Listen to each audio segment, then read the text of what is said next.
Sir, Iran, Israel war ఒక కొలికొచ్చినట్టుగా కనిపిస్తుంది sir. అంటే ఇరాన్ ఇక లొంగిపోయింది, సరెండర్ అయిపోయింది అని చెప్పినట్టు ఒక వార్త ఇప్పుడు ప్రపంచవ్యాప్తంగా కూడా వైరల్ అయిపోతుంది.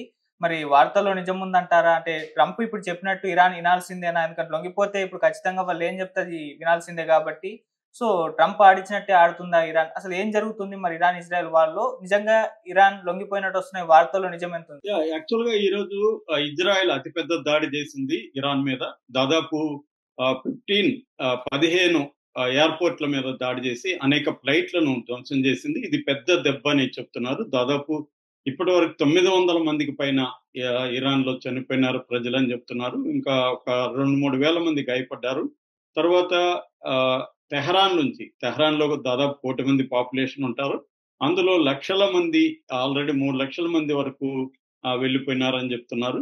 సో, ఇంకా ప్రాపర్టీ, ఇన్‌ఫ్రాస్ట్రక్చరు, ఆయిలు, తర్వాత రకరకాల కీ మిలిటరీ బేసెస్ అన్నీ కూడా ధ్వంసమైనాయి. ఈ నేపథ్యంలో ఆహ్, ఇరాన్‌కి సపోర్ట్ సిస్టమ్స్ కూడా లేవు. ఆల్రెడీ హిజ్బుల్లా డౌన్‌లో ఉంది. హౌతీలు కూడా వీక్‌గా ఉన్నారు. ఇక హమస్ చెప్పాల్సిన అవసరం లేదు. ఇంతకుముందు సిరియా ఉండేది అండగా. సిరియాలో ఇప్పుడు అమెరికాకు అనుకూలమైన ప్రభుత్వం ఏర్పడింది. సో, ఈ రకంగా ఇక రష్యా, చైనా, కొరియా వీళ్ళంతా మాటల వరకే గాని యాక్షన్‌లో ఇరాన్‌కి నిలబడే పరిస్థితి కనబడలేదు. ఈ నేపథ్యంలో ఇరాన్ సరెండర్ అయిపోయింది. అందుకనే రష్యా దగ్గరికెళ్ళింది.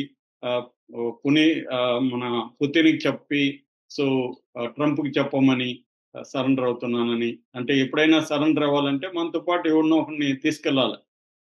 అందుకని పుతిన్ దగ్గరికి ఈరోజు వాళ్ళ ఫారెన్ మినిస్టర్ అబ్బాస్ అరాగ్చి వెళ్ళాడు. సో, ఇది నేపథ్యం అన్నమాట. అసలు సరెండర్ అయ్యే అవకాశం ఉందా? సరెండర్ అయితే ఆహ్, ఏ కారణాల వల్ల సరెండర్ అవ్వచ్చు? ఒకవేళ సరెండర్ కాకపోతే ఏ కారణాల వల్ల సరెండర్ కాదు? సో, ఆల్టర్‌నేటివ్స్ ఏంటి ఇరాన్‌కి? అంటే సరెండర్ కాకుండా ఉండాలనుకుంటే ఇరాన్ ఏం చేయాలి? సో, ఆహ్, ఈ విషయాలను మనం చర్చిద్దాం. బేసిక్‌గా సరెండర్ అవ్వాలా లేదనే విషయాలు దేని మీద డిపెండ్ అయి ఉంటదంటే ఫస్టు నీ ఇంటర్నల్ పాలిటిక్స్ ఇరాన్‌లో ప్రెజెంట్ ఉండే ఇంటర్నల్ పాలిటిక్స్ మీద డిపెండ్ అయి ఉంటది. రెండవది స్ట్రాటజిక్ ఆబ్జెక్టివ్స్ ఏంటి? ఇరాన్‌కిప్పుడు తన లక్ష్యాలేంటి? ఆ లక్ష్యాల్ని ఇరాన్ ఎలా సాధించుకోవాలి? మూడోది ట్రంప్ పాలసీ ఏంటి? అంటే అమెరికన్ పాలసీ ఇప్పుడు ట్రంప్ ఏం చేయబోతున్నాడు? ఆహ్, నాలుగవది ఆహ్, ఒక రీజనల్ అలయన్సెస్ ఆహ్, ఎలా ఉన్నాయి నీకు? సో, ఐదవది కాస్ట్ ఆఫ్ వార్. ఈ యుద్ధాన్ని నువ్వు తట్టుకోగలవా? అనేది ఈ ప్రధానంగా ఈ 5 అంశాల మీద ఆధారపడి ఉంటది. ముందుగా మనం సరెండర్ గురించి మాట్లాడుకుందాం. ఇరాన్ సరెండర్ అవుతుందా లేదా అనే దానికి. దీన్ని సరెండర్ అని అనుకోవాల్సిన అవసరం లేదు. దీన్ని మామూలుగా టాక్టికల్ రిట్రీట్ అంటారనమాట. జియో పాలిటిక్స్‌లో ఎప్పుడైనా ఇటువంటివి వచ్చినప్పుడు టాక్టికల్ రిట్రీట్ అవుతారు. మనకి పాకిస్తాన్‌కి వార్ వచ్చింది. అందరూ ఏమనుకున్నారు? పాకిస్తాన్ ఓడిపోతుంది. మనం దుమ్మేస్తున్నాం అది ఇది అని మోడీ మీడియా విపరీతంగా పబ్లిసిటీ ఇచ్చింది. కానీ సడెన్‌గా యుద్ధం ఆపేశారు. అది నిజంగా కూడా ఆపేయడం మంచిదే. కాకపోతే ఏందంటే అంతకుముందు ఊదరగొట్టడం తప్పు గాని, ఆపేయడం మంచిది. ఎందుకంటే యుద్ధం వల్ల వచ్చే నష్టాల్ని నివారించగలిగారు 2 వైపులా కూడా. సో, మనం అనుకున్నట్టుగా పాకిస్తాన్ మాత్రమే నష్టపోయి ఇండియా నష్టపోలేదనేది అబద్ధం. ఇండియా కూడా నష్టపోయింది. కాబట్టి యుద్ధాన్ని మోడీ ఆపడం గాని, అటు అసీం మునీర్ ఆపడం గాని దాన్ని ఏదో ఓడిపోయినట్టు ఇంకేదో చెప్పుకోవాల్సిన అవసరం లేదు. చెప్పుకున్నారు ఇరువైపులా మేము గెలిచామన్న వాళ్ళు, మేము గెలిచామన్న వీళ్ళు. అది చెప్పుకుంటారు. ఆప్టిక్స్ అంటారు వాటిని. చెప్పుకుంటారు గానీ ఎవరు గెలిచింది, ఓడింది లేదిక్కడ. సో, కాబట్టి దీన్ని టాక్టికల్ రిట్రీట్ అంటారు. ఎప్పుడైనా గూడా చాలామంది చెప్పేదేందంటే యుద్ధాన్ని స్టార్ట్ చేయడం ఈజీ, ఆపడం కష్టమని. నువ్వు ఒకసారి స్టార్ట్ చేసినాక నీ కంట్రోల్‌లో ఉండదు.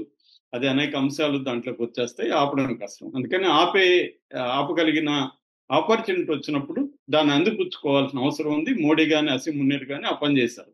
సో, ఇక్కడ కూడా ఇప్పుడు మనం సరెండర్ అయిపోయిందనో, ఇంకోటో చెప్పుకోవాల్సిన అవసరం లేదు. ఇరాన్ ఒకేళ యుద్ధం ఆపేస్తాను, చర్చలకొస్తానంటే అది ఇ ఇరాన్ తీసుకున్న మంచి నిర్ణయంగానే మనం చెప్పుకోవచ్చు తప్ప, ఇరాన్ ఏదో లొంగిపోయిందని మనం చెప్పాల్సిన అవసరం లేదు. దీన్నే టాక్టికల్ రిట్రీట్ అని అంటారన్నమాట. టాక్టిక్స్, స్ట్రాటజీ గురించి నేను చాలా సార్లు చెప్తుంటాను. స్ట్రాటజీ అంటే ఒక లాంగ్ టర్మ్ ప్లాన్ అనుకుంటే, టాక్టిక్స్ అంటే ఒక షార్ట్ టర్మ్ ప్లాన్ అనమాట. సో, అది బేసిక్గా. సో ఎందుకు ఈ టాక్టికల్ రిట్రీట్ అవ్వచ్చు అంటే ఇరాన్ చర్చలకు వెళ్ళే అవకాశం ఉంది అనేది నెంబర్ 1 కారణం ఏంటంటే sanctions, economic collapse. Sanctions already ఎప్పటి నుంచో ఉంది. ఇరాన్లో 40% వరకు ద్రవ్యోల్బణం ఉంది. తర్వాత ఎకనామిక్ కొలాప్స్ స్టేజ్లో ఉంది. నిరుద్యోగం చాలా తీవ్రంగా 30% పైన నిరుద్యోగం ఉంది. సో ఆల్రెడీ అప్పులో ఉంది. ఈ కండిషన్లో రోజు యుద్ధం అంటే $1 బిలియన్ ఖర్చు అయిపోయే అవకాశం ఉంది యుద్ధం వల్ల. ఎందుకంటే ఆల్రెడీ నేను ఇందాక చెప్పిన నష్టాలన్నీ ఉండడం అనేది, ఈ నష్టాలను పూడ్చుకోవడానికే చాలా టైం ఇరాన్కి పడుతుంది. అట్లాగే మనుషులు కూడా చనిపోతున్నారు.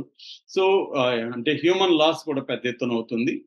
అది నెంబర్ 1 కారణం. నెంబర్ 2 ఏంటంటే అన్నిటికంటే ఇరాన్ ముందున్న కర్తవ్యం ఇప్పుడున్న రిజీమ్ చేంజ్ అంటున్నారు. ట్రంప్ నిన్న కూడా ప్రకటించాడు, వై నాట్ రిజీమ్ చేంజ్ అన్నాడు. రిజీమ్ చేంజ్ అంటే కొమేనీని చంపేసి కొత్త వాళ్ళని తీసుకురావడం. కాబట్టి కొమేనీ ముందున్న కర్తవ్యం అంటే ఇప్పుడున్న ప్రభుత్వాన్ని కాపాడుకోవడం. ఇప్పుడున్న రిజీమ్ అంటారు దాన్ని, ఆ రిజీమ్ని కాపాడుకోవడం. కాబట్టి ఇప్పుడు కానీ మనం ఇంకా తెగేదాకా లాగితే అసలుకే మోహం వచ్చే అవకాశం ఉంది. గతంలో కూడా అవి జరిగాయి. అందుకని రిజీమ్ని కాపాడుకోవాలంటే చర్చలకు వెళ్ళడం, దానివల్ల టైం తీసుకోవచ్చు అనమాట. రిజీమ్ని కాపాడుకోవడం అనేది లైఫ్ లైన్ అంటారు. ఒక లైఫ్ లైన్ నీకు దొరుకుతుంది. మూడవది, గతంలో కూడా ఇలాంటివి చూస్తే మనకి 2019లో కూడా ట్రంప్ ఉన్నప్పుడు కాసిం సులేమాన్ని చంపారు అమెరికా. అంటే ఆయన ఎవరంటే ఐఆర్జీసీ, ఇస్లామిక్ రెవల్యూషనరీ గార్డ్స్ సంబంధించిన మిలిటరీ ఆఫీసరు. ఆయన చంపినప్పుడు కూడా ఇలాగే గొడవలు వచ్చినప్పుడు ఇరాక్, ఒమన్, స్విట్జర్లాండ్లను ఉపయోగించుకుని ఇరాన్ చర్చలకి వెళ్ళి ఎట్లాగో కొద్ది రోజులు ఉంటే వీడు మళ్ళీ గెలిచినప్పుడు చూసుకుందాం ట్రంప్ 2020 వరకే కదా ఉంటాడు అన్న ఒక యాంగిల్తో టాక్టికల్ గా రిట్రీట్ అయింది అప్పుడు కూడా. సో అంతకుముందు కూడా 2015లో ఒబామా ఉన్నప్పుడు కూడా అక్కడ ఒక కాంప్రహెన్సివ్ ప్లాన్ ఆఫ్ యాక్షన్ అంటారు దాన్ని, దానికి వెళ్ళింది అప్పుడు. అంటే ఒప్పందం చేసుకుంది అప్పుడు కూడా. సో అలాగా చేసుకునే అవకాశం ఉంది. ఇక 4వది ఏంటంటే రష్యా, చైనా, కొరియా, పాకిస్తాను, లేకపోతే ఒమను, ఖతారు, టర్కీ ఇలాంటివి తమకు అనుకూలంగా ఉన్నాయి. కానీ అవేవి కూడా యుద్ధంలోకి వచ్చే పరిస్థితి లేదు. రష్యా ఏమనుకోవచ్చు, మంచిదేలే యుద్ధం ఉంటే ఈ ట్రంప్ గాడు దీంట్లో ఈ బిజీలో ఉంటాడు, మన మీద ప్రెజర్కి రాడు, మనం ఉక్రెయిన్ ఆడుకోవచ్చు అనేది ట్రంప్ మన పుతిన్ అనుకోవచ్చు.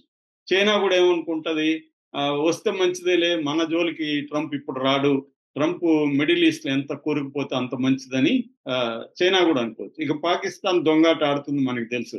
మొన్ననే ట్రంప్ని నోబెల్ ప్రైజ్ నామినేట్ చేసి ఈ రోజు ట్రంప్కి వ్యతిరేకంగా నిలబడుతుందా? నిలబడదు. కాబట్టి ఎవరి ప్రయోజనాలు వాళ్ళకి ఉన్నాయి కాబట్టి తనకి ఎవరు బలం లేదు కాబట్టి ఈ దశలో మనం ఒంటరిగా పోరాటం అనేది సూయిసైడల్ అనేది ఇరాన్ డిసైడ్ అవుతుంది. ఇక 5వది ఏంటంటే పీస్ టాక్స్ వెళ్తే నీకు శాంక్షన్స్ రిలీఫ్ వస్తుంది, ముందు అసలు ఆంక్షలు ఎత్తేస్తారు. దానివల్ల ఎకనామీ బలపడుతుంది. ఎకనామీ బలపడితే కొంత దేశంలో పరిస్థితులు బెటర్ అవుతాయి. సో అందువల్ల ఇది కావచ్చు. 6వ పాయింట్ ఏంటంటే న్యూక్లియర్ ప్రోగ్రామ్. ఇప్పుడు అసలుకే మోసం వస్తుంది. యుద్ధం వస్తే రేపొద్దున కంప్లీట్ గా న్యూక్లియర్లో ఇంకా ఒక 400 కేజీల యురేనియం 60% ప్యూరిఫై చేసింది దాచిపెట్టి ఉన్నారని చెప్తారు. రేపు యుద్ధం వస్తే అవన్నీ కూడా నాశనం అయ్యే అవకాశం ఉంది. అసలు సివిల్ న్యూక్లియర్ది కూడా చేయకూడదని రేపు కండిషన్ పెట్టచ్చు. అందుకని ఇప్పుడు వెళ్తే బెటర్ అనేది ఇరాన్ అనుకోవచ్చు. అది ఇందువల్ల ఇరాన్ టాక్స్కి వెళ్ళే అవకాశం ఉంది. దీన్ని సరెండర్ అని ఎట్లాగో ప్రచారం చేస్తారు కానీ సరెండర్ కాదు. కాకపోతే సరెండర్ అవ్వకుండా ఉండడానికి రీజన్స్ ఏంటంటే ఐడియాలజికల్ రీజన్స్. ఎందుకంటే ఆల్రెడీ కొమేని కానీ ఆయన అబ్బాస్ అరాక్చి ఏం చెప్తున్నారంటే ప్రెజర్లో మేము చర్చలకు రాము, ముందు ఇజ్రాయెల్ని ఆపండి అని అంటున్నారు. కానీ ఇజ్రాయెల్ ఆగదు. కాబట్టి ముందు నువ్వు చర్చలకు పోతేనే ఇజ్రాయెల్ ఆగుతుంది. అదేదో అంటారు కదా, గుడ్డు ముంద పెట్ట ముందు అన్నట్టు ఇజ్రాయెల్ ఆపితే మేము వస్తామంటే నువ్వు ఆపితే ఇజ్రాయెల్ని ఆపుతాం, నువ్వు వస్తే మేము ఇజ్రాయెల్ని ఆపుతామని ట్రంప్ అంటాడు. కాబట్టి సో వదిలేయాలి. కానీ వీళ్ళు అలా అంటున్నారు కాబట్టి ఒక ఐడియాలజికల్ మేము పోరాడతాం, మా గొప్ప 5,000 చరిత్ర ఉంది అనే ఒక ఇది ఉంటే మాత్రం చర్చలకు వెళ్ళరు. 2వ పాయింట్ ఏంటంటే ట్రంప్ మీద నమ్మకం లేదు వీళ్ళకి. ఎందుకంటే వాడు ఆల్రెడీ పీస్ టాక్స్కి వెళ్తున్నప్పుడే కదా అటాక్ జరిగింది. రేపు 5 దఫాలు పీస్ టాక్కి జరిగాయి. ఆరో దఫా 15వ తేదీ ఉంది, 13వ తేదీ అటాక్ చేసింది. కాబట్టి పీస్ టాక్స్ అనేది ఒక ట్రాప్, మనల్ని మళ్ళీ వీళ్ళు అటాక్ చేస్తారు అనే ఒక నమ్మకం అయితే ట్రంప్ మీద ఇరాన్కి లేదు కాబట్టి పీస్ టాక్కి వెళ్ళకపోవచ్చు. ఇక మూడవది ఏంటంటే రీజనల్ ఇన్ఫ్లుయెన్స్, అంటే ఇటు తన పెంచి పోషించిన హమాస్ కావచ్చు, లేకపోతే హిజ్బుల్లా కావచ్చు, యెమెన్ హౌతీలు కావచ్చు, వీళ్ళందరూ కూడా దీన్ని నువ్వు వెళ్ళొద్దు చర్చలకి అని చెప్పే అవకాశం ఉంది. అట్లాగే డొమెస్టిక్ గా ప్రెజర్ కూడా ఐఆర్జిసి అట్లాంటి వాళ్ళు రాడికల్ ఇస్లామిస్టులు వాళ్ళు అమెరికాని ప్రధాన శత్రువుగా చూస్తారు. అమెరికాకి మనం ఎందుకు సరెండర్ కావాలి అని ఒక ప్రెజర్ తెచ్చే అవకాశం ఉంది. ఈ కారణాల వల్ల ఒకవేళ చర్చలకు వెళ్లకుండా ఉండొచ్చు. సో చర్చలకు వెళ్ళకపోతే అప్పుడు ఆల్టర్నేటివ్ ఏంటంటే, ఒకటి ఇజ్రాయెల్తో ఫైట్ చేస్తూ వార్ని ప్రొలాంగ్ చేయడం, అమెరికా జోలికి వెళ్లకుండా, అమెరికా మీద అటాక్ చేయకుండా, అంటే అమెరికా బేసులు 19 ఉన్నాయి, వాటి మీద అటాక్ చేయకుండా ప్రొలాంగ్ చేసుకుంటూ యుద్ధాన్ని ఈ లోపల డొమెస్టిక్ గా స్ట్రెంగ్తన్ చేసుకుంటూ వెళ్ళడం అనేది వాళ్ళకున్న ఆల్టర్నేటివ్. అట్లాగే హార్మోజ్ జలసంధిని క్లోజ్ చేయడం, దానివల్ల ఏమవుతుందంటే 20% ఆయిల్ ఆగిపోతుంది కాబట్టి ఆ రూట్లో మొత్తం ప్రపంచం అంతా, చైనా కానీ, యూరప్ కానీ, ఇండియా కానీ, ఇవన్నీ కూడా దెబ్బతింటాయి కాబట్టి వరల్డ్ ఎకనామీ ఇబ్బంది పడుతుంది. సో వాళ్ళు ప్రెజర్ చేస్తారు అప్పుడు ఏది ట్రంప్ మీద, అరే బాబు నువ్వు కూడా కొంత తగ్గు అని, ముందు ఇజ్రాయెల్ ఆపించు అని. అట్లా ఏమన్నా ప్రెజర్ తెస్తే అప్పుడు ఇరాన్కి కొద్దిగా బెటర్గా ఉంటుంది చర్చలకు పోవడానికి. కాబట్టి అదొక ఆల్టర్నేటివ్. అందుకనే ఆల్రెడీ పార్లమెంట్లో హర్ముజ్ జల్సంధిని క్లోజ్ చేస్తున్నాడు, తీర్మానం చేశారు. ఇప్పుడు వాళ్ళ నేషనల్ సెక్యూరిటీ కౌన్సిల్ తీర్మానం చేస్తే అది అమల్లోకి వస్తుంది. ఇక నాలుగవది ఏంటంటే అసిమెట్రిక్ వార్ఫేర్ చేయడం, అంటే మిగతా ఫోర్సెస్ తో కొట్టడం, సైబర్ అటాక్స్ చేయడం, ఇట్లాంటివి అంటే టెర్రరిస్ట్ అటాక్స్ ఇవన్నీ చేయడం. ఇక అన్నిటికంటే ఇంపార్టెంట్ ఏంటంటే రష్యా దగ్గరికి ఎందుకు పోయిందంటే, ఎప్పుడైనా మనం బలహీనులు బలవంతులతో చర్చలకు పోవాలనుకున్నప్పుడు మనం కూడా ఉన్న ఒక బలవంతుని పట్టుకొని పోవాలి. మనకి ఒక ఎమ్మెల్యే గొడవ వచ్చింది అనుకో, మనం కూడా ఎవరినో ఒక ఎమ్మెల్యేనో మంత్రినో ఎవరినో పట్టుకోవడానికి ట్రై చేస్తాం. అంటే మన వైపున ఒక బలవంతుడు ఉంటే వాడు అవతలోడు కొద్దిగా తగ్గుతాడు. అలాగా రష్యాని చైనాని పట్టుకొని ఇప్పుడు ట్రంప్ దగ్గరికి వెళ్ళి చర్చిస్తే కొద్దిగా బెటర్ ఉంటుంది. లేదంటే ట్రంప్ ఏమంటాడు, అసలు కంప్లీట్ గా న్యూక్లియర్ ప్రోగ్రామ్ ఆపేసాయి అంటాడు. ఇప్పుడేమో బిలియన్ డాలర్లు ఖర్చు పెట్టి డెవలప్ చేసిన న్యూక్లియర్ ప్రోగ్రామ్ ని ఆపేస్తే వాళ్ళ పవర్ ఇండస్ట్రీ దెబ్బతింటది. కాబట్టి మన వైపు కూడా బలవంతుడు ఉండాలన్న యాంగిల్లో ఇరాన్ వెళ్తుంది. ఖచ్చితంగా అయితే